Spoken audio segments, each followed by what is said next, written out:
One of the most important things that we do as librarians is to help you learn how to evaluate sources that you find. So we help you find sources and find places that are the best places to go to find information. But we also help you evaluate the resources that you find. So let's start in the Evaluate tab in your course guide. And let's just look over the categories that we have. We go by what we call the CRAB test when we talk about evaluation. So these are just main ideas to help you look at information when you find it. All right, so the first is currency. How current is the information that you found? That's pretty self-explanatory. Then there's relevance, and that is going to be very personal to your particular work. So it will be how closely does the information fit with what you were trying to say? Does it back up what you were trying to say, or does it refute what you're trying to say? So look at the relevance. How closely is it aligned with what your paper is about? And then authority and accuracy kind of go together. So with authority and accuracy, we are talking about the author and publisher. So where did the information come from? So let's look at the publisher. Is it a reputable research journal? Do they have a peer review process, which we'll talk about in a minute? What about the authors? Are they affiliated with a university or research institute? And we look at that information to determine how reliable the information is that we're finding. So basically, if you've had something in EBSCO, you look at the journal of where it was published, and then look at the authors that wrote the article, and we'll do that here in a minute. And then finally is purpose, which is pretty straightforward. You can tell, for example, if you find an article in EBSCOhost, most likely the article is meant for informational purposes. It isn't there to entertain or persuade.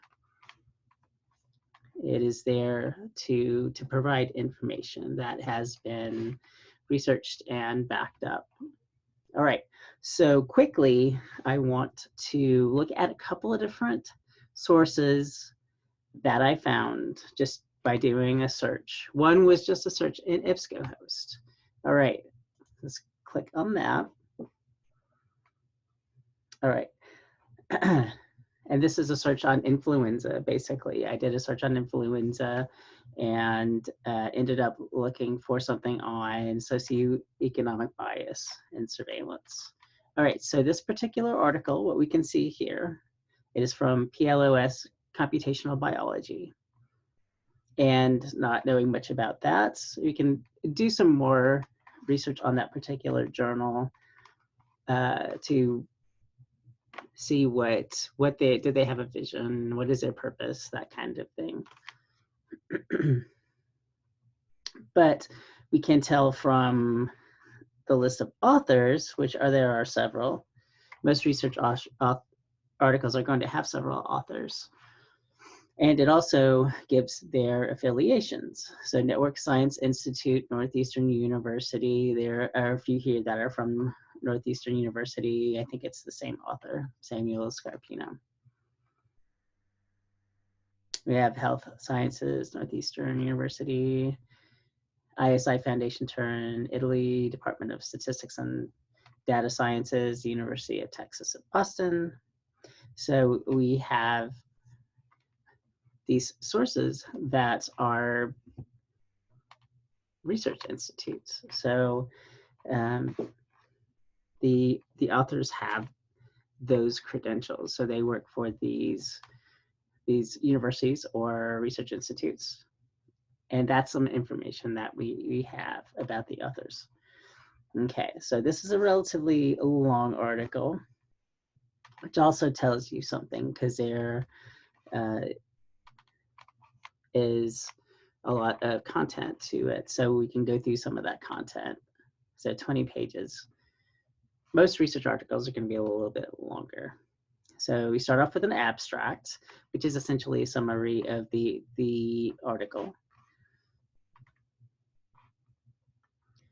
And we start with an introduction, and research articles are going to have a question or a problem that they are addressing. And so they will talk about that in the introduction. And then you will scroll through, and so you will have methods and materials, methodology, and here's even an ethics statement. The Texas Department of State Health Services, Institutional Review Board, IRB, approved this project. Okay, so IRB, that says something in itself because IRB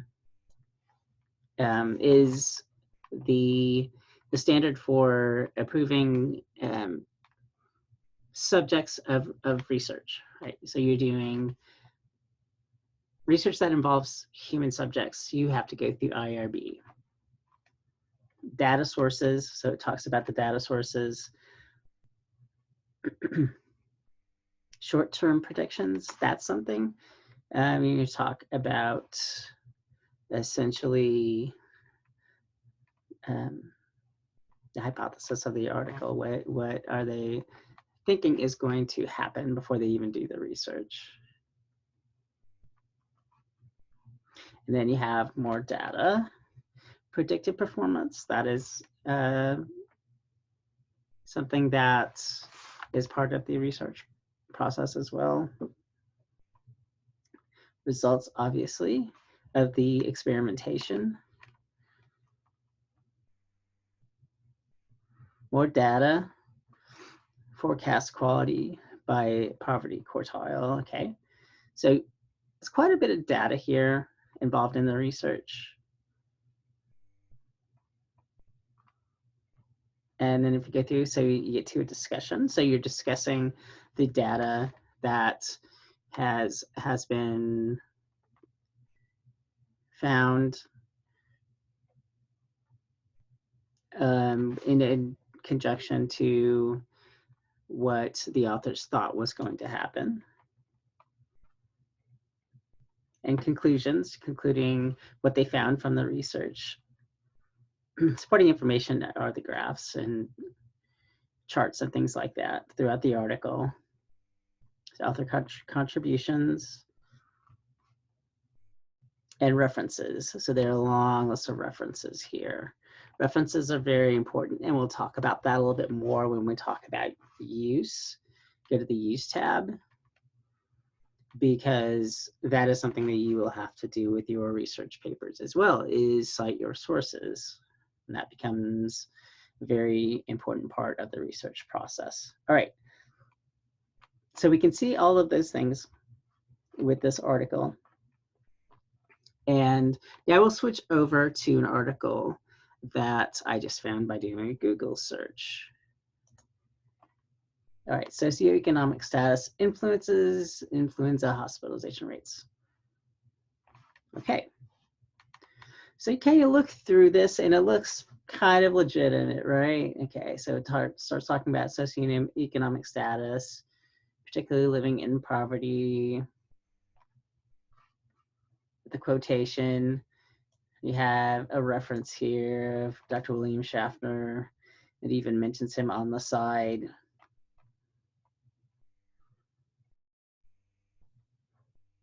And you scroll through and it seems like, you know, there's some numbers here, some data that they, so some statistics that is used. All right, not very long. And let's look at some things from this site though. You'll notice at the end there's a disclosure. The researchers report no relevant financial disclosures. That is something that is a red flag, right?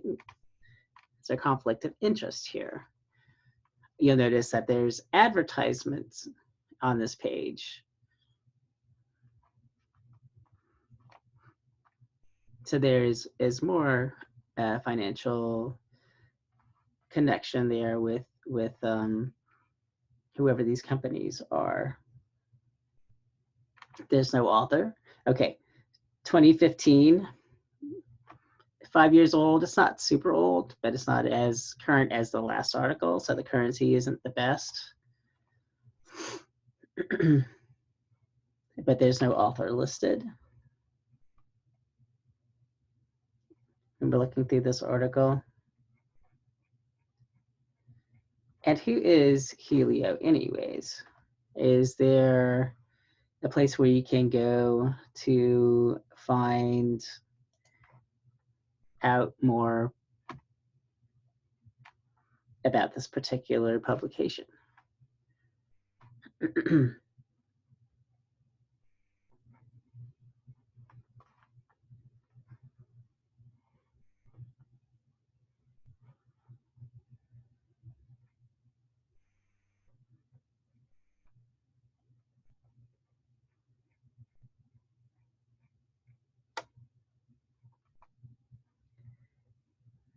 About Helio. All right, so let's Helio.com. Okay, that's one thing that you can also tell is the .com part of it.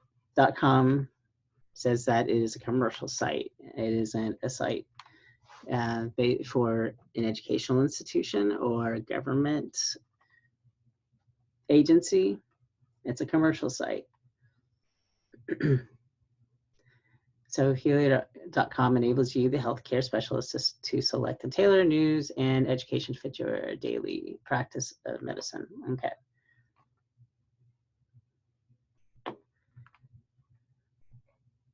So then it talks about blogs, peer-reviewed journals, and a full line of popular book titles. How Helio offers you a rich, deep content experience in the following medical specialties. Okay, so that's saying that they might reference reliable sources, but this source in itself is not one that is the best to use. So